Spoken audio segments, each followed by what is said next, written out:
স্বাগত দীপ্ত সংবাদে আপনাদের সাথে আছি আমি আনোয়ারুল আলম। শুরুতেই জানাবো সংবাদ শিরোনাম। বিএনপির চেয়ারম্যান হলেন তারেক রহমান, স্থায়ী কমিটির বৈঠকে সিদ্ধান্ত। দ্বিগুণ দামেও মিলছে না এলপিজি সিলিন্ডার, বৈদ্যুতিক চুলা কিনছেন ক্রেতা। দেশের বর্তমান আইন শৃঙ্খলা পরিস্থিতি নিয়ে মির্জা ফখরুলের অসন্তোষ প্রকাশ। প্রার্থিতা ফিরে পেতে মোট ৬০০ জনের ইসিতে আপিল, কাল থেকে নিষ্পত্তি।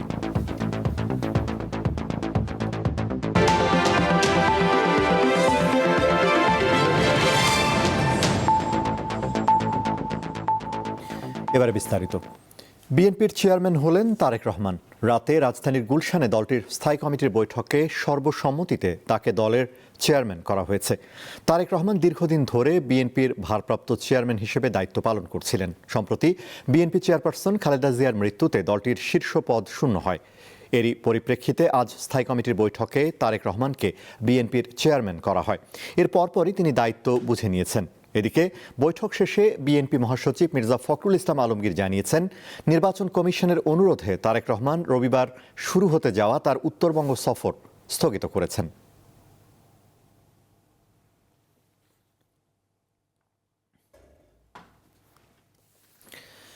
দর্শক, বিএনপির স্থায়ী কমিটির বৈঠক কভার করেছেন সহকর্মী দিলশাদ অ্যানি। তিনি যোগ দিচ্ছেন আরও তথ্য নিয়ে। অ্যানি, বিএনপির স্থায়ী কমিটির বৈঠকের বিস্তারিত আমাদের জানান।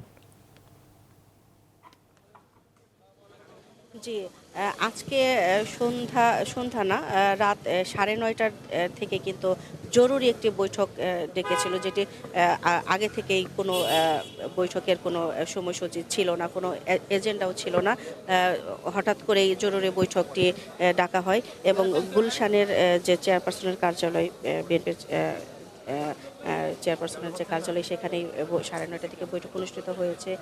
দলের যারা স্থায়ী কমিটির সদস্য ছিলেন তারা এখানে ছিলেন এবং স্থায়ী কমিটির সদস্যদের সাথে তারেক রহমানের সভাপতিতে যে জরুরি বৈঠক হয়েছে, সেই বৈঠকেই দলের যে গঠনতন্ত্র আছে সেই গঠনতন্ত্র মেনেই তারেক রহমান ভারপ্রাপ্ত চেয়ারম্যান থেকে অবশেষে ভারমুক্ত হয়ে পূর্ণাঙ্গ চেয়ারম্যানের দায়িত্ব গ্রহণ করেছেন। বৈঠকের পরে 9:30 থেকে প্রায় ঘণ্টাব্যাপী বৈঠক হয়েছে। বৈঠক শেষে দলের মহাসচিব মির্জা ফখরুল ইসলাম আলমগীর ব্রিফ করেছেন এবং ব্রিফিংয়ে আমাদেরকে জানিয়েছেন যে এই বৈঠকের দলের যে সর্বোচ্চ নীতি নির্ধারণী পর্যায়ে আছে, সেখান থেকেই তারেক রহমানকে চেয়ারম্যান নির্বাচিত করার সিদ্ধান্ত নেওয়া হয়েছে। এর আগেও কিন্তু আমরা দেখেছি যে এর আগের একটি মতবিনিময় সভায় আভাস দেওয়া হয়েছিল অনেকটাই যে শিগগিরই তারেক রহমানকে দলের চেয়ারম্যান হিসেবে ঘোষণা করা হবে। মূলত চেয়ারপারসনের পদ শূন্য হওয়ায় কিন্তু এই সিদ্ধান্তটা দেওয়া হয়েছে। 2018 সালে বিএনপি চেয়ারপারসন খালেদা জিয়া কারাগারে যখন যান, সেই সময় তারেক রহমানকে ভারপ্রাপ্ত চেয়ারম্যান করা হয়। আর সম্প্রতি গত 30 ডিসেম্বর খালেদা জিয়ার ইন্তেকালের পর বিএনপির চেয়ারপারসনের পদটি শূন্য হয়ে পড়ে। এরই কারণেই মূলত দলের নেতৃত্বের এই আনুষ্ঠানিক পরিবর্তন আনা হয়েছে। আর বিএনপির পক্ষ থেকে যেটা বলা হয়েছে যে গঠনতন্ত্র যে তাদের যে ধারা আছে, সেই ধারার নিয়ম পুরোপুরি মেনেই এবং সবার সম্মতিতেই তারেক রহমানকে পূর্ণাঙ্গ দায়িত্ব দেওয়ার সিদ্ধান্ত নেওয়া হয়েছে। অর্থাৎ তিনি পূর্ণাঙ্গ তারেক রহমান এখন চেয়ারম্যান হয়েছেন। আর বৈঠক শেষে আমাদেরকে আরেকটি বিষয় বলা হয়েছে, সেটি হচ্ছে যে উত্তরবঙ্গের যে সফর আছে 11 তারিখ থেকে শুরু হতে যাওয়া, সেই উত্তরবঙ্গ সফরটি নির্বাচন কমিশনের সুপারিশে স্থগিত করা হয়েছে।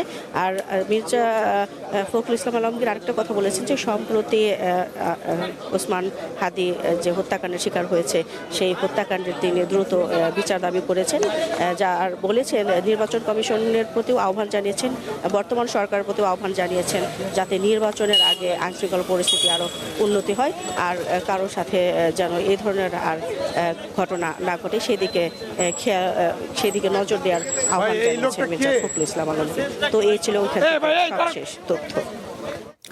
অ্যানি, আপনাকে ধন্যবাদ। বিএনপির স্থায়ী কমিটির বৈঠকের খবর জানাচ্ছিলেন সহকর্মী দিলশাদ অ্যানি।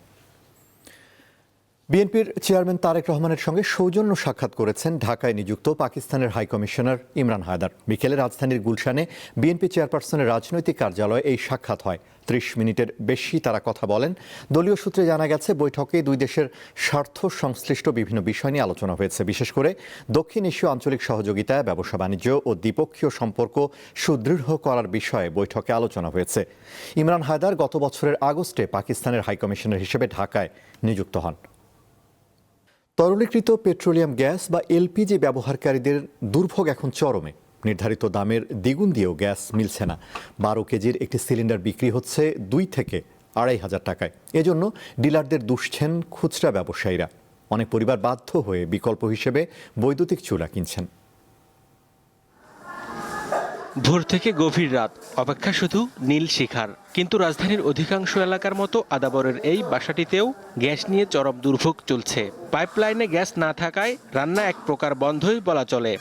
বেশিরভাগ কষ্ট করি, মাঝে মাঝে হঠাৎ একটু গ্যাস আসে, তাও রাতে 12টায় আসলে ভোর 4টা-5টা বন্ধ থাকে, এরপরে থাকে না। সারাদিনে অবস্থায় থাকে চুলা বন্ধ। গরমে গেলে মোটামুটি যাও থাকে, শীতকালে আসলে টোটালি থাকে না। রাত্রে 2-3 ঘন্টা গ্যাস পায়, একজনে পাক করতে পারলে আরেকজনে পারে না। প্রতি বছর শীতে পাইপলাইনে গ্যাসের এই সংকট যেন নিয়ম হয়ে দাঁড়িয়েছে। এবার যুক্ত হয়েছে এলপিজি সিলিন্ডার নিয়ে নৈরাজ্য। সরবরাহ কম থাকার অজুহাতে 1,306 টাকার এলপিজির 12 কেজি সিলিন্ডার বিক্রি হচ্ছে 2 থেকে 2,500 টাকায়। সেটাও না পেয়ে লাকড়ির চুলায় রান্না করছেন কেউ কেউ। গতকালকা 1:30-2টা বাজে গ্যাস হয়েছে, আবার 5টা বাজে গ্যাস রান্না করতে পারি না। কি করবো, লাকড়ি নিয়ে এই যে লাঠি দিয়ে রান্না করতে আসি। গত কয়েকদিন ধরে 2500, 2600, 2200 এরকম যাতে যেরকম নেওয়া পারছে, এখন তো বর্তমানে তাও পাইতেছি না। কিন্তু কেন এমন পরিস্থিতি, উত্তর নেই কারো কাছে। এরই মধ্যে কমিশন নিয়ে সরকারের সঙ্গে দেন দরবার করেছেন ব্যবসায়ীরা, করেছেন একদিনের ধর্মঘট। তবে সংকট প্রশ্নে তাদের সাফ উত্তর, সব দোষ ডিলারদের। আমরা গ্যাস দিব কিভাবে? মনে করেন গ্যাস আনতে গেলে গ্যাস নাই। এখন যারা ডিস্ট্রিবিউটার আছে না, ওই যে কালকে ফোন দিছি, 20-25টা দেওয়া যাবে সকালে। এখন সকালে তো আয়া দোকান খুলছি, বোতল লইয়া পাঠাইছি। এখন ফোন দিল, বললো যে কোলে ভাই গ্যাস নাই। 23টা গ্যাস নিয়ে তারা বলছে ভাই প্রোডাক্ট নেই। আসলে জানাবো, তাও দাম বলে না। দাম যখন যেটা কাস্টমার বলে ভাই একটা গ্যাস দেন, দাম যাই হোক। আমদানি বাড়াতে এলপিজি কোম্পানির দাবি পূরণে এরই মধ্যে 5 দফা উদ্যোগ নিয়েছে জ্বালানি বিভাগ। উদ্যোগ নেওয়া হয়েছে বিকল্প উৎস থেকে আমদানির। গ্যাস সংকট কেবল একটি নাগরিক সমস্যা নয়, এটি এখন জনস্বাস্থ্যের জন্যও ঝুঁকি হয়ে দাঁড়িয়েছে। বিকল্প হিসেবে এলপিজি সিলিন্ডারের অতিরিক্ত খরচ মেটাতে হিমশিম খাচ্ছে মধ্যবিত্ত ও নিম্নবিত্ত মানুষ। সরকার দ্রুত কার্যকর পদক্ষেপ না নিলে এই সংকট আগামী দিনে আরও ভয়াবহ রূপ নিতে পারে বলে মনে করছেন বিশেষজ্ঞরা। হেদায়েতুল্লাহ সীমান্ত, দীপ্ত সংবাদ, ঢাকা। রাজধানীর আমিনবাজার এলাকায় তুরাগ নদীতে মালবাহী ট্রলারের আঘাতে গ্যাস বিতরণ পাইপলাইন ক্ষতিগ্রস্ত হয়। তীব্র গ্যাস সংকট দেখা দিয়েছে বলে জানিয়েছে তিতাস গ্যাস কর্তৃপক্ষ। আজ তিতাস কর্তৃপক্ষের দেওয়া এক বিবৃতিতে এই তথ্য জানানো হয়। এতে বলা হয়েছে, ক্ষতিগ্রস্ত বিতরণ পাইপলাইন মেরামত করা হয়েছে। তবে মেরামতের সময় পাইপে পানি প্রবেশ করায় এবং একই সঙ্গে গ্যাসের সরবরাহ কম থাকায় ঢাকা মহানগরীতে গ্যাসের সংকট বিরাজ করছে। গ্রাহকদের সাময়িক অসুবিধার জন্য দুঃখ প্রকাশ করেছে তিতাস গ্যাস কর্তৃপক্ষ।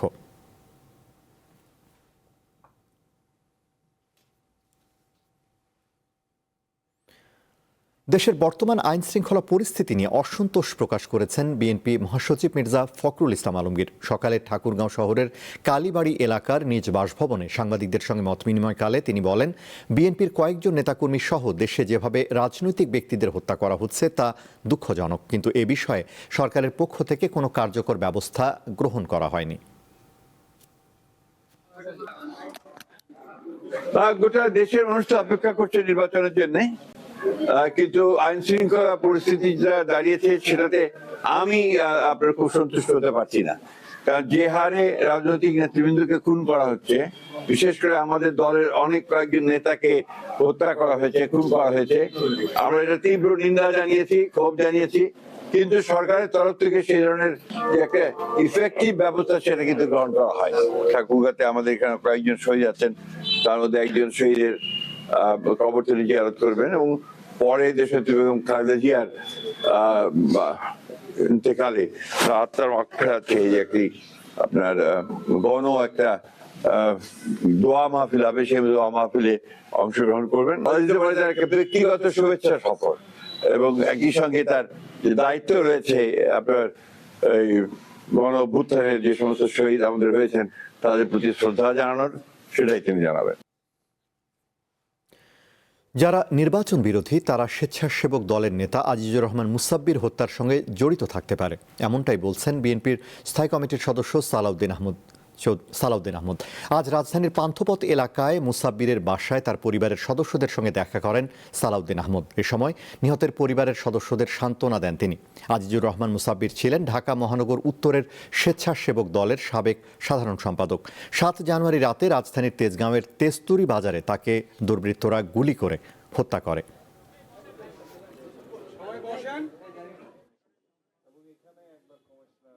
যারা গণতন্ত্র চায় না, নির্বাচন চায় না এবং নির্বাচনকে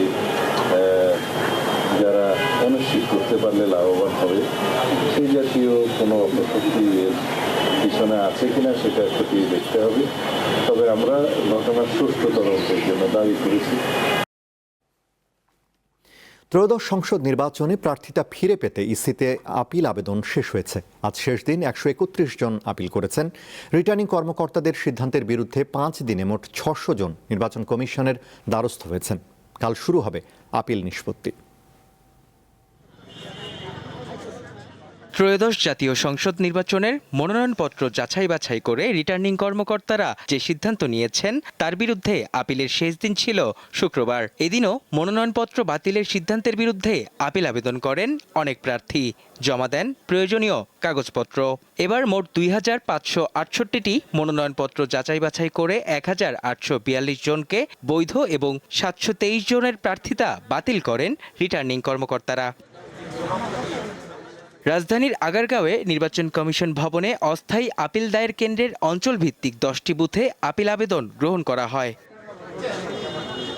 হলফনামায় ভুল তথ্য প্রদান, প্রয়োজনীয় তথ্যে ঘাটতি, মামলার তথ্য গোপন ও ঋণ খেলাপি হওয়ার অভিযোগে স্বতন্ত্র ও দলীয় 723 জনের প্রার্থিতা বাতিল করা হয়। অনেকে অভিযোগ করেন যাচাই বাছাইয়ের সময় তারা বৈষম্যের শিকার হয়েছেন। রিটার্নিং অফিসারের কাছে গিয়েছি, তখন আমার বক্তব্য বলার জন্য আমি উত্থাপন করেছি, তিনি আমার কোনো কথাই শোনেন নাই বা আমার অভিযোগ তিনি আমলে আনেন নাই। রিটার্নিং অফিসার যখন জিজ্ঞাসা করলেন, আমি যাওয়ার আগেই দেখি উনি আমাকে ঋণখেলাপি হিসাবে বাতিল করেছে। কেন স্বতন্ত্রদেরকে এভাবে ঢালাওভাবে বাদ দেওয়া হবে, আর 1% ভোটারের কথাটা কেন আসবে? আমরা ভোটারের ইলেকশন করে নির্বাচনে দাঁড়াবো, তখন তো পাবলিক আমাদেরকে যদি পছন্দ মনে করে ভোট দিবে, আর পছন্দ না হলে ভোট দিবে না। আমাদের সরল ধারণা ছিল যেগুলো খারিজ হয়ে গেছে সেই মামলা তো আমাদের উল্লেখ করার প্রয়োজন নাই। তো এইটাইকেই কজ ধরে আমাদের মুন্সিগঞ্জ জেলা রিটার্নিং অফিসার উনি আমাদেরকে এটা স্থগিত করে এই আপিল বিভাগে পাঠিয়েছেন। তারা আশা করেন নির্বাচন কমিশন সঠিকভাবে যাচাই বাছাই করলে প্রার্থিতা ফিরে পাবেন। আশাবাদী তো আমি বলবো যে পুরোটাই ভোটাররা আমাকে সমর্থন আছে বা আমাকে পছন্দ করে, তো সেই ক্ষেত্রে আমি মনোনয়নের জন্য আপিল করেছি আর কি। 3 সার্টিফিকেট একটু সমস্যা ছিল, ওটা আসলে না ধরলেও ধরা যেত, তারপরও ধরেছেন তারা। 12 তারিখে হবে আপিলের জন্য শুনানি হবে। আলহামদুলিল্লাহ আমাকে পরিপূর্ণভাবে বৈধ ঘোষণা দিবে ইনশাল্লাহ, আমি সে আশাবাদী। সন্ধ্যায় কুমিল্লা 4 আসনে এনসিপির হাসনাত আবদুল্লাহর মনোনয়নপত্র বাতিল চেয়ে আবেদন করেছেন বিএনপির প্রার্থী মঞ্জুরুল আহসান মুন্সি। অবশ্য এই বিএনপি প্রার্থীর মনোনয়নপত্র বাতিল চেয়ে হাসনাত আবদুল্লাহ আবেদন করেছেন। শনিবার থেকে 18 জানুয়ারি পর্যন্ত চলবে আপিল আবেদনের শুনানি। আপিলের সিদ্ধান্তের ভিত্তিতে চূড়ান্ত প্রার্থী তালিকা প্রস্তুত করবে নির্বাচন কমিশন। 12 ফেব্রুয়ারি হবে ত্রয়োদশ জাতীয় সংসদ নির্বাচনের ভোট গ্রহণ। মেহেদী হাসান, দীপ্ত সংবাদ, ঢাকা। রাজধানীর বাজারে শীতের মৌসুমি শাকসবজির সরবরাহ ভালো থাকায় দাম নিয়ে অনেকটাই স্বস্তিতে ক্রেতারা। তবে চাল ও চিনিতে প্রতি কেজির জন্য 2 থেকে 5 টাকা পর্যন্ত বেশি ব্যয় করতে হচ্ছে। মাছের দাম আগের মতোই স্থিতিশীল। শীতকালীন সবজিতে এখন ভরা বাজার। সাপ্তাহিক ছুটির দিন হওয়ায় শুক্রবারে বেচাকেনাও বেশ জমজমাট। লাউ, শিম, টমেটো, ফুলকপি, বাঁধাকপি, শালগম, গাজর কিংবা মূলা শাকসবজির দাম নিয়ে ক্রেতার অভিযোগ অনেকটাই কম। সেই তুলনায় অনেক বেটার এখন। ম্যাক্সিমাম সবজি আপনার মানে 50 থেকে 100 টাকার মধ্যে আছে। শীতের সবজি হিসাবে সবাই ভালো পাইতেছে, এটা সঠিক। কিছু কিছু আইটেমের দাম কম আছে, আবার কিছু কিছু আইটেমের দাম বাড়ছে। মাল আমদানির উপরে হলেও দাম। ফুলকপি হচ্ছে গত সপ্তাহে যেটা কিনেছিলাম 25 টাকা, সেটা আজকে জিজ্ঞেস করলাম 40 টাকা। মানে তার থেকে কিন্তু অনেক তুলনামূলকভাবে অনেক ছোট, তারপরও দামটা অনেক বেশি। তবে সম্প্রতি চালের বাজারে কিছুটা অস্থিরতা দেখা দিয়েছে।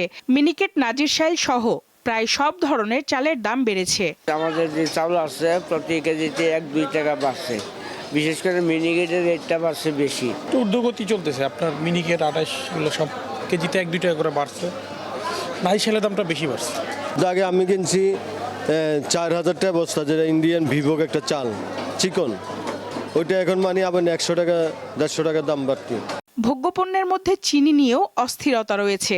চিনির দামটা একটু বেশি, কেজিতে 3-4 টাকা বেশি। আগে 100 টাকা গায়ে এমআরপি ছিল, এখন গায়ের রেট কস্ট একটু বেশি। আর খোলাটা আমরা বেশি 90 টাকা, এখন 95 টাকা 96 টাকার মতো কিনা পড়ে। ডাইলের দামটা মোটা ডাইলটা যেটা, এটা একটু কেজি প্রতি 10 টাকার মতো কমছে। মাছের দাম নিয়ে ক্রেতা বিক্রেতার রয়েছে মিশ্র প্রতিক্রিয়া। তেলাপিয়া সাধারণ মাছ যেটা খাইতে পারতো, ফাঙ্গাস মাছ, এটা 30টা বেশি। আপনার কাতল মাছ, রুই মাছ 1-1.5 কেজি, যেটা ছিল 250-240, এটা 270-80। রুই মাছ হলো 1 থেকে 1.5 কেজি হলো, যেগুলো 320 টাকা কেজি। তারপরে চিংড়ি মাছ আছে 600-700 টাকা কেজি, ভালো চিংড়ি মাছ পাওয়া যায়। আগের তুলনায় এখন মাছের দাম অনেক কম। কম্পারেটিভলি প্রতিটা মাছের দাম বেশি। কাতল যখন গত সপ্তাহে ছিল 420-400, সেটা এখন 450। 1 মাস 2 মাস আগের তুলনায় এখন কিছুটা কম। কারণ বাজারে গরুর মাংস বিক্রি হচ্ছে 750 টাকা আর খাসির মাংস 1250 টাকায়। সঞ্জিদা প্লাবনী, দীপ্ত সংবাদ, ঢাকা। ক্রেতা দর্শনার্থীর ভিড় আর বেচা বিক্রিতে সপ্তম দিনে জমে উঠেছে ঢাকা আন্তর্জাতিক বাণিজ্য মেলা। আজ ছুটির দিন হওয়ায় মেলা প্রাঙ্গণ ছিল অন্যরকম। ক্রেতা আকর্ষণে ছাড় দিচ্ছেন বিক্রেতারা। 30তম ঢাকা আন্তর্জাতিক বাণিজ্য মেলা শুরু হওয়ার প্রথম ছুটির দিন শুক্রবার সকালে মেলায় প্রাণ ফিরতে শুরু করে। প্রথম দিকে ক্রেতা দর্শনার্থীর উপস্থিতি কম থাকলেও বেলা বাড়ার সঙ্গে সঙ্গে ভিড় বাড়তে থাকে। দেশি বিদেশি পণ্যের স্টলগুলোতে ক্রেতাদের উপস্থিতি ছিল চোখে পড়ার মতো। পোশাক, হস্তশিল্প, আসবাবপত্র, ঘর সাজানোর সামগ্রী থেকে শুরু করে কি নেই মেলায়। সবার নজর কেড়েছে কাশ্মীরি শাল, জামা, জামদানি শাড়ি, কার্পেট, তুর্কি মোজাইক, ল্যাম্প সহ নানা পণ্য। ক্রেতা আকর্ষণে ছাড়ও দিচ্ছেন বিক্রেতারা। ওইরকমভাবে তো সপ্তাহে সময় পাওয়া যায় না, তো ফ্রাইডেটা পাওয়া গেছে, এই জন্যই ফ্যামিলিকে একটু টাইম দেওয়া আর কি। অ্যাকচুয়ালি এটা আমার ফার্স্ট টাইম বাণিজ্য মেলায় আসার। এর আগে আমি কখনো আসিনি, তো এসে খুব ভালো লাগলো। আগের বারের তুলনায় দাম বেশি মনে হচ্ছে, হয়তোবা মেলা শুরু এর জন্য হয়তোবা দাম বেশি মনে হচ্ছে। ব্যবসায়ীরা বলছেন প্রথম কয়েকদিনের তুলনায় শুক্রবার বিক্রি ভালো। ছুটির দিনে মানুষের উপস্থিতি বাড়ায় মেলা জমে ওঠে। সামনের দিনগুলোতে আরও জমবে বলে প্রত্যাশা বিক্রেতাদের। আলহামদুলিল্লাহ আজকের দিনটা অনেক ভালো। বিগত 5-6 দিন বন্ধ ছিল, আজকে শুক্রবার সবাই আসছে। আর আমাদের বেচাকিনি আজকে সকাল থেকে একটু আগের চেয়ে অনেক ভালো আর কি। কাস্টমার আলহামদুলিল্লাহ এই কয়েকদিন মোটামুটি একটু কম ছিল, আজকে শুক্রবার এখন থেকে বাড়বে, এখন থেকে প্রতিদিনই কাস্টমার বাড়বে। পূর্বাঞ্চলে বাংলাদেশ চীন মৈত্রী প্রদর্শনী কেন্দ্রে 3 জানুয়ারি শুরু হয় বাণিজ্য মেলার এবারের আসর। এবছর বিভিন্ন খাতের 324টি দেশি বিদেশি প্যাভিলিয়ন ও স্টল এতে অংশ নিচ্ছে।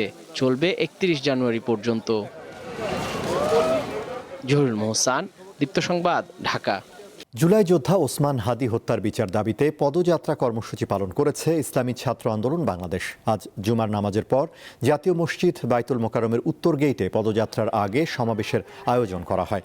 এতে বক্তারা ওসমান হাদি হত্যার 1 মাস পেরিয়ে গেলেও জড়িতদের গ্রেফতারে অগ্রগতি না থাকায় ক্ষোভ প্রকাশ করেন। অবিলম্বে খুনিদের আইনের আওতায় এনে দৃষ্টান্তমূলক শাস্তির দাবি জানান তারা। পরে পদযাত্রাটি বাইতুল মোকাররম থেকে শুরু হয়ে জাতীয় প্রেস ক্লাবে গিয়ে শেষ হয়।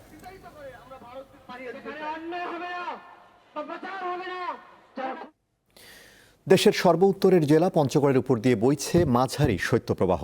স্বল্প সময়ের জন্য সূর্যের দেখা মিললেও উত্তাপ নেই বললেই চলে। সন্ধ্যা থেকে সকাল পর্যন্ত ঘন কুয়াশায় ঢাকা থাকছে বিস্তীর্ণ এলাকা। সকাল 9টায় জেলায় সর্বনিম্ন তাপমাত্রা 6.8 ডিগ্রি সেলসিয়াস রেকর্ড করেছে তেঁতুলিয়া আবহাওয়া অফিস, যা এই মৌসুমের সবচেয়ে কম। প্রায় একই চিত্র কুড়িগ্রামের। তীব্র শীতে সবচেয়ে বেশি কষ্টে রয়েছে জেলার নদী তীরবর্তী অতি দরিদ্র ও নিম্ন আয়ের মানুষ। কুড়িগ্রামে সকাল 6টায় সর্বনিম্ন তাপমাত্রা রেকর্ড করা হয় 9 ডিগ্রি সেলসিয়াস। এছাড়া নওগাঁয় 9.3 ডিগ্রি ও গাইবান্ধায় সর্বনিম্ন 10.3 ডিগ্রি সেলসিয়াস তাপমাত্রা রেকর্ড করা হয়েছে। দক্ষিণের জেলা পটুয়াখালীতে সকাল 9টায় সর্বনিম্ন তাপমাত্রা ছিল 11.8 ডিগ্রি সেলসিয়াস।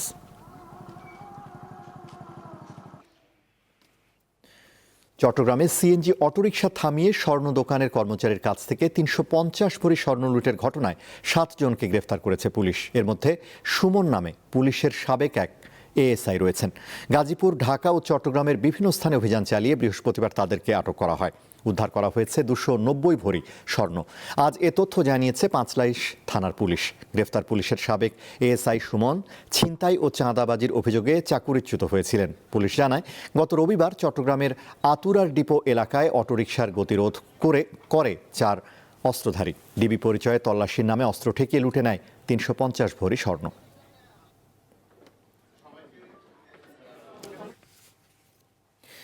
চট্টগ্রামে সপ্তমবারের মতো আজ আবার অনুষ্ঠিত হলো বই বিনিময় উৎসব। এতে নানা বয়সী মানুষ ভিড় করেন জামালখানে। এ ধরনের আয়োজন নতুন প্রজন্মকে বইমুখী করবে বলে আশা করেন বিশিষ্টজনরা। চট্টগ্রাম নগরীর জামালখানের রাস্তার দুই পাশে ফুটপাতে শুক্রবার সকালের দৃশ্য এটি। টেবিলে টেবিলে সাজানো বই, এগুলো উল্টে পাল্টে দেখছেন বিভিন্ন বয়সীরা।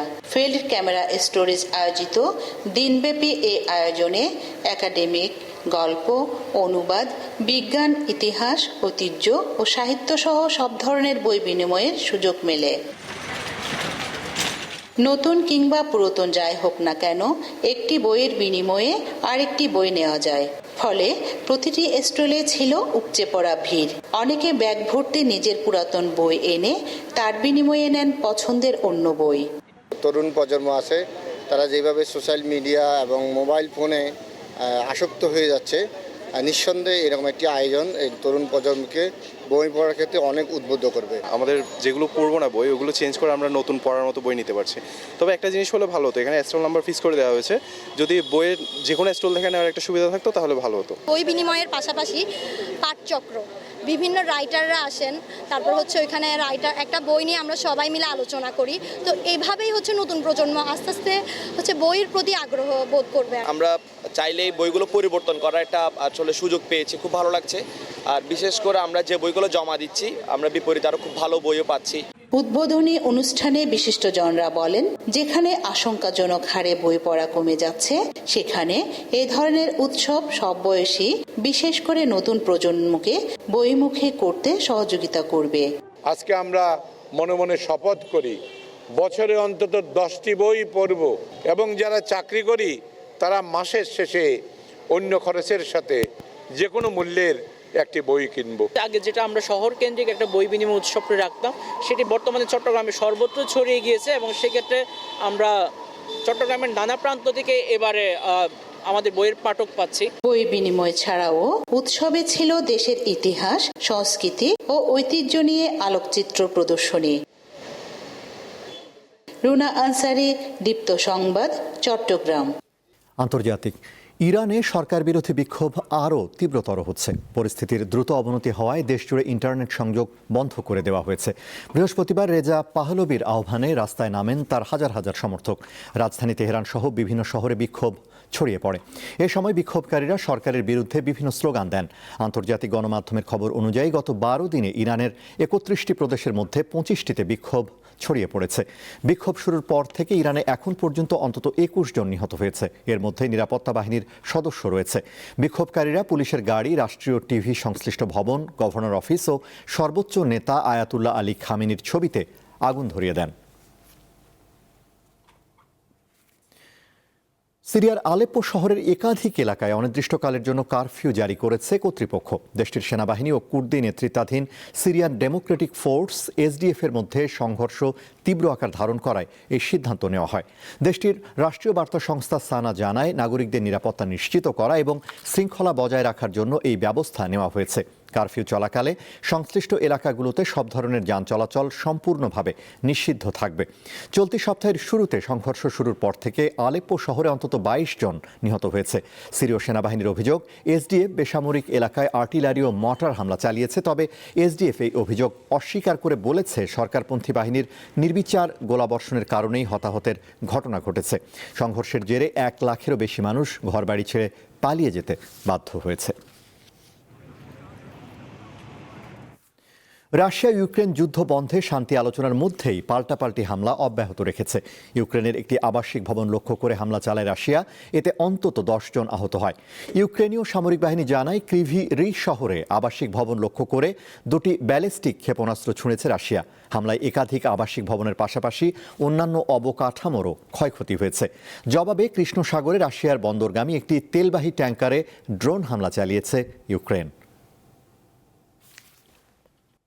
শেষ করব দীপ্ত সংবাদ, তার আগে সংবাদ শিরোনামগুলো জানাবো আরও একবার। বিএনপির চেয়ারম্যান হলেন তারেক রহমান, স্থায়ী কমিটির বৈঠকে সিদ্ধান্ত। দ্বিগুণ দামেও মিলছে না এলপিজির সিলিন্ডার, বৈদ্যুতিক চুলা কিনছেন ক্রেতা। দেশের বর্তমান আইন শৃঙ্খলা পরিস্থিতি নিয়ে মির্জা ফখরুলের অসন্তোষ প্রকাশ। এবং প্রার্থিতা ফিরে পেতে মোট 600 জনের ইস্তিতে আপিল, কাল থেকে নিষ্পত্তি।